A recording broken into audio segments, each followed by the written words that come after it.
In the heart of Houston, where the nights buzzed with energy and the streets held countless stories, Jay Prince sat in his office, deep in thought.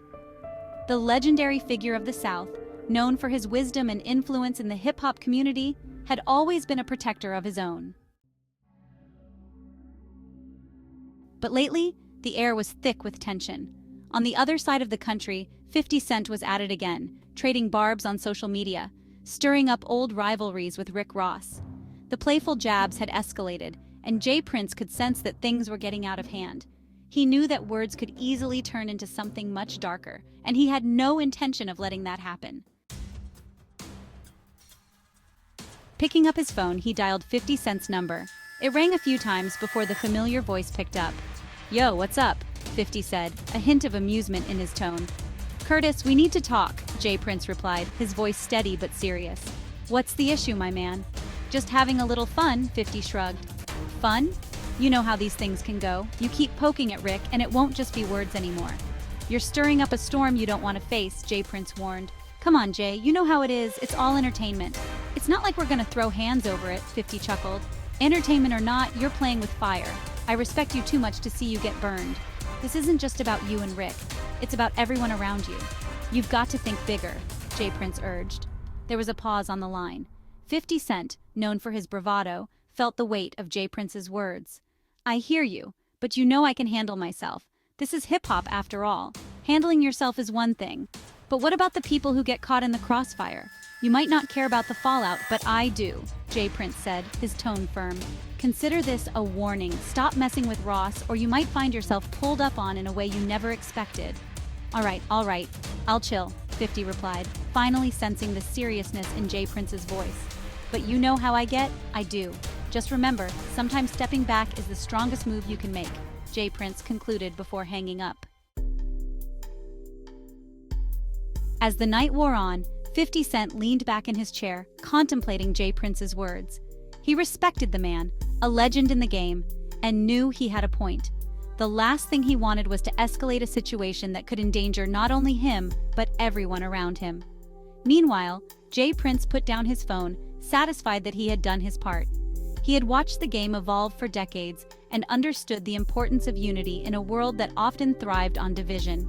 He hoped that 50 would heed his warning, not just for his own sake, but for the culture they all cherished. In the days that followed, 50 Cent scaled back his jabs at Rick Ross. The social media posts grew quieter, and the tension that had been brewing began to dissipate. Jay Prince watched from afar, knowing that sometimes the best battles are the ones left unfought. As the weeks rolled on, the initial tension began to fade, but Jay Prince knew it was only a matter of time before old habits resurfaced. He kept his ear to the ground, monitoring the pulse of the hip-hop community. He knew the rivalry between 50 Cent and Rick Ross had deep roots, and those kinds of things rarely stayed buried for long.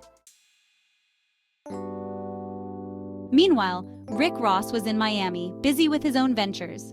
The boss had heard whispers about 50's recent change of heart and felt a sense of relief. He respected 50 as a rival, but he also understood the dangers of public conflict. In the back of his mind, though, he couldn't shake the feeling that this wouldn't last. One night, as he hosted a lavish gathering at his mansion, Ross sat down with his team. They sipped on champagne and reminisced about the wild moments in the industry. "Do you think 50 is really done with the jabs?" one of his associates asked, eyeing the door. Ross laughed, shaking his head. "Nah, that man can't resist a good fight. Just give it time. He'll be back to his old ways. It's in his blood." As if on cue, a notification popped up on Ross's phone. It was a video clip. 50 Cent had just released a new track. Curiosity piqued, Ross clicked play.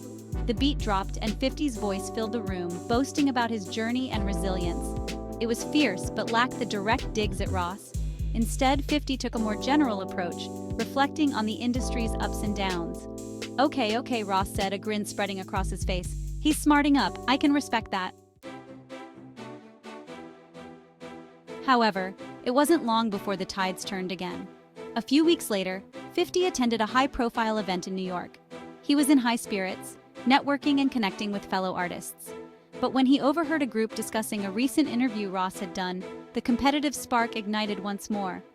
"I heard he said he's the king of the South," one person laughed. "Can you believe that?" 50's eyes narrowed. The words hung in the air like a challenge. "That's rich coming from him," he muttered under his breath, a familiar fire returning. As the night progressed, he found himself at the bar, contemplating the situation. He knew Jay Prince was watching, perhaps even waiting for him to slip.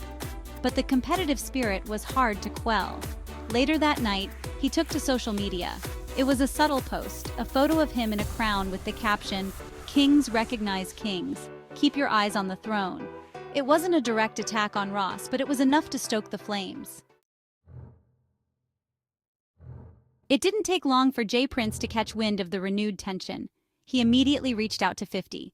"Curtis, what's going on?" he asked, his voice a mix of concern and frustration. "I just couldn't help it, Jay." "You know how this game is," 50 replied, trying to sound nonchalant. "Yeah, but you're playing with people's lives now. You think this is just music? It's bigger than that. Remember what I said," Jay Prince warned. "Yeah, I remember, but it's also about respect. I can't let him just take shots without a response," 50 said, the edge creeping back into his voice. "You want respect? Show it by walking away this time. Let your music speak, not your ego," Jay Prince urged. 50 sighed, torn between his instincts and the wisdom of a man who had seen it all. "I'll think about it." As he hung up, 50 looked out the window, contemplating the choices laid before him. He wanted to be a king, but perhaps true strength lay in knowing when to fight and when to let go. The battle for respect was ongoing, but the real test was understanding what kind of legacy he wanted to leave behind. In that moment, he realized that maybe, just maybe, the most powerful move wasn't the loudest one. It was the one that resonated long after the music stopped.